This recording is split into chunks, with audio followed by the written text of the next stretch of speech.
The first time Victor Wembanyama and Anthony Edwards faced each other was an NBA fan's dream. But the lessons we ended up learning from these two young stars would turn out to be even more valuable than gold itself. 2 games before this one, Wemby had gotten blocked for the first time in his NBA career. With a left hand blocked by Isaiah Jackson. And a game before facing Ant, he had struggled at Madison Square Garden. But in this game, Wemby would show a level of defensive dominance unlike anything he had displayed before. First of all, let's talk about the Wemby effect. Here, the Wolves are in transition and Alexander Walker gets the advantage on the last defender. Pause it right there. Let's say this is you and you find yourself in this position. Your initial thought is go up for the layup, right? If your answer is yes, then you're correct. But unlike you, Alexander Walker senses a monster behind him. So instead of going up for the layup, he passes out to Anderson, who ends up pump faking before kicking it out to Naz Reid for the 3-point miss. We call this the Wemby effect, a phenomenon where the offensive player's decision-making gets warped just because Victor is existing somewhere on the court. Here, Rudy Gobert gets the ball in the post and he backs down Victor. Zach Collins comes to double, so he kicks it out to Karl Anthony Towns. But when Towns goes up for the shot, Victor devours it in its entirety. Towns. Oh my goodness! Are they going to have to call those smothers?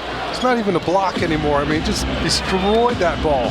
When Mike Conley feeds Rudy in the post, he spaces out to the left corner. But when Rudy attacks Wemby one-on-one, Wemby tells him to get that garbage out of here. What you are watching is the 3-time Defensive Player of the Year, passing the torch to the new Defensive Player of the Year for years to come. In transition, Rudy goes behind the back, which is a crazy thing to see. Victor digs at the ball and misses the steal, but when Rudy goes up for the layup, Victor erases the advantage from behind. This is why we call him he who erases all. Luke Cornett, the 7'2" center for the Celtics, invented what is called the Cornett contest. Instead of running out to challenge on 3-point shots, he started jumping up in the air to block the shooter's view of the rim. It was an absolutely hilarious form of defense, but it actually worked. Now, Pablo Picasso once said that good artists copy, but great artists steal. So when Jaden McDaniels kicks it out to Anthony Edwards in transition, Victor challenges the 3-pointer from the paint, and the wide open shot ends up in a miss. He doesn't care about looking foolish on the court. All he cares about is making the winning play. When the Timberwolves came into this game, they were on a 4-game win streak, and some of their wins had actually been very impressive, namely the wins against Boston and Denver. But a closer look at the tape reveals a couple of important observations about the Wolves. Firstly, the Timberwolves offense is incredibly unsophisticated and is honestly doing a major disservice to the players. And second, their basketball philosophy seems to hinge on out-talenting the opposition. This is fine in the regular season, but if they don't change this before the playoffs start, they will be in for another rude awakening. Here, Anthony Edwards sizes up Wemby, who reaches in for the steal. Edwards backs up, only to then sidestep into a gorgeous rainbow 3. Edwards gonna have to make it happen. The pull-up over Wemby.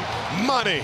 Amazing individual shot creation, but this is all reliant on Ant's individual talent. Here, Edwards comes off the ball screen and plays the in-between game before driving in for the layup. But when Victor tries to meet him at the rim, he switches hands in midair and uses the rim to protect against the block attempt. Oh, that was unbelievable.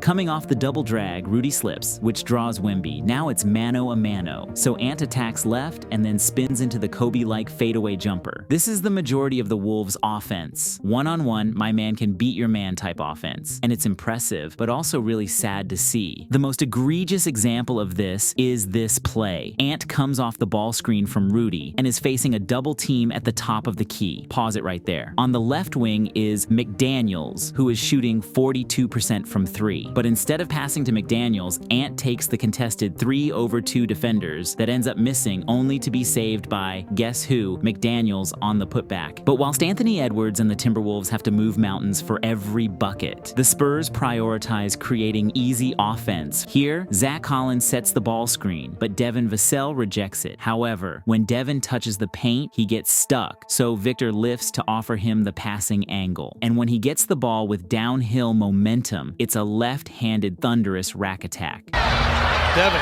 stripped up. Oh, Wembanyama! When Victor gets the ball and faces up on the right wing, the Spurs run some off-ball screening actions to preoccupy the other defenders. Since the defense is preoccupied, they can't double, and that leads to a clean mid-range jumper for Wemby. Here, Wemby sets a high ball screen and then pops for three, but the pass is off target, so he pursues it, only to then pull up from 30 for the three. Victor runs it down, 6 on the clock, fires a deep three. Oh, mama! In early offense, Sohan hands it off to Vassell, who drives, but instead of pulling up, he sees Victor 45 cutting and hits him for the easy, uncontested layup. This is what good offense looks like. When Victor sees Zach Collins sealing the small Mike Conley deep in the paint, he lobs the entry, which leads to an easy flush. In the half court, the Spurs enter it into Wemby in the post, and when Wemby sees the double coming, it's a simple pocket pass to Zach for the dunk. The young Spurs are finally learning to take advantage of Victor's vertical threat. In transition, Victor rim runs, and when Doug McDermott gets the ball, all he has to do is just throw it somewhere around the rim, and Victor does the rest. McDermott, and there is Victor for the stop. More of this, please. Doug McDermott over the top, beautiful. Here, Trey Jones runs the early attack, and from beyond the logo, it's a ridiculous lob to Wemby. There's Victor to answer with a quick two. The options are endless when he is on the court, and in case you have forgotten, he can also put you on skates before pulling up at the top of the key like he is the second coming of Steph Curry. The Timberwolves would end up winning the game, but it was a matter of bad process, ending up in a good result because of the gap in talent. Subscribe if you appreciate Victor's imitation of Luke Cornett's signature move. And until next time, stay goated.